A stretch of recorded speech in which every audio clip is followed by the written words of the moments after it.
प्यारे बच्चे नमस्कार। और आज मैं आपको जो है सिंटैक्स का तीसरा पार्ट पढ़ाने वाला हूँ, जिसमें आपको कुछ क्वेश्चन बताऊंगा जो आपके बोर्ड एग्ज़ाम को अच्छा बना सकता है, जो ग्रामर वाला पोर्शन होगा।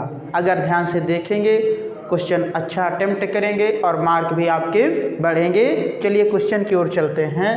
बच्चे, पहले लिखा गया है दिस बुक इज़ माई, यह किताब मेरी है। तो ध्यान दीजिएगा बच्चे, ये जो माई है ये पॉजिटिव एडजेक्टिव है, और पॉजिटिव एडजेक्टिव के बाद हमेशा आपको नाउन लिखना आवश्यक होता है, या फिर हम यहाँ पॉजिटिव प्रोनाउन का प्रयोग कर दें माइन का, या फिर माई के बाद बुक को लिख दें, तो ये वाक्य आपका सही हो जाएगा। या फिर ऐसे कर सकते हैं दिस इज माई बुक, या this book is my book, या फिर माई को हटा करके माइन का प्रयोग कर दीजिए, वाक्य सही हो जाएगा।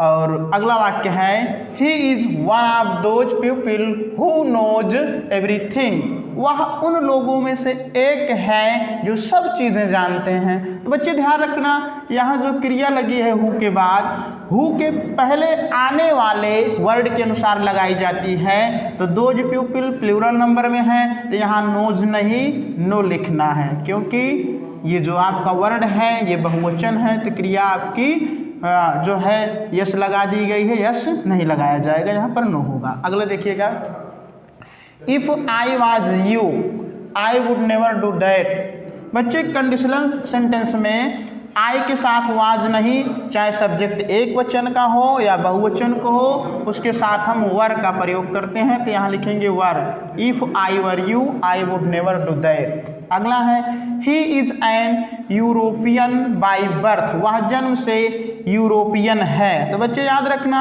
यहाँ पर जो शुरुआत है शब्द की यू से हो रही है, जो वावेल है, किंतु जो प्रोनाउंसिएशन है वो जो है या का आ रहा है, इसलिए एन नहीं ए लगेगा। तो यहाँ पर आपको एन न लगा करके ए का प्रयोग करना है। प्रोनाउंसिएशन और जो वर्ड होगा वावेल होना चाहिए, और प्रोनाउंसिएशन अर्थात उच्चारण भी वावेल से ही होना चाहिए, तब एन लगेगा, अदरवाइज ए का प्रयोग करेंगे। आगे देखिए, Kashmir is more better than Agra. बच्चे, हम डबल कंपैरेटिव का प्रयोग नहीं करेंगे, मोर को हटा देंगे, बेटर केवल लिखा जाएगा बस, तो सेंटेंस आपका सही हो जाएगा। अगला है आस्क ही टू गो। तो बच्चे, जो इंपरेटिव वाक्य होते हैं वर्ब के तुरंत बाद हम ऑब्जेक्टिव केस लिखते हैं, सब्जेक्टिव नहीं, यहाँ ही को हिम में बदल दिया जाएगा।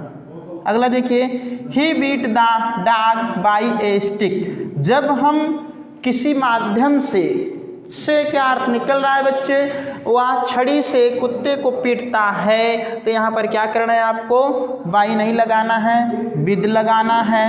ही beat the dog with a stick. किंतु बच्चे याद रखना, यहाँ पर ही बीट लिखा गया है, बीट्स होना चाहिए, वह कुत्ते को छड़ी से पीटता है, या फिर पास्ट इंडेफिनिट का अर्थ निकालेंगे, क्योंकि फर्स्ट फॉर्म और सेकंड फॉर्म बीट ही होता है, थर्ड फॉर्म बीटन होता है, तब ये सेंटेंस सही हो जाएगा अगर पास्ट इंडेफिनिट में है तो, या फिर यहाँ यस लगाना होगा, किंतु यहाँ बाई हटा करके विद का प्रयोग करना है। अगला वाक्य देखिए, the population of Delhi is larger than Lucknow.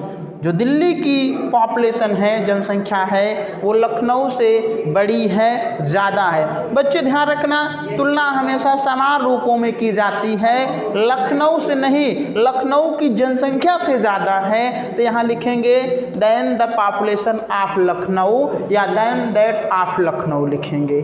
तो बच्चे यहाँ हम इसको हटा करके क्या लिखेंगे, then the population of Lucknow, then the population of Lucknow. तो बच्चे लखनऊ से नहीं, लखनऊ की जनसंख्या से तुलना की जाएगी, क्योंकि यहाँ दिल्ली की जनसंख्या है, तुलना हमेशा समान रूपों में की जाती है। तो आज के लिए इतना ही, आप ध्यान से देखें, वाक्य को नोट करते चलें, कॉन्सेप्ट को समझते चलें, आपका जो ग्रामर वाला भाग है मजबूत होता जाएगा।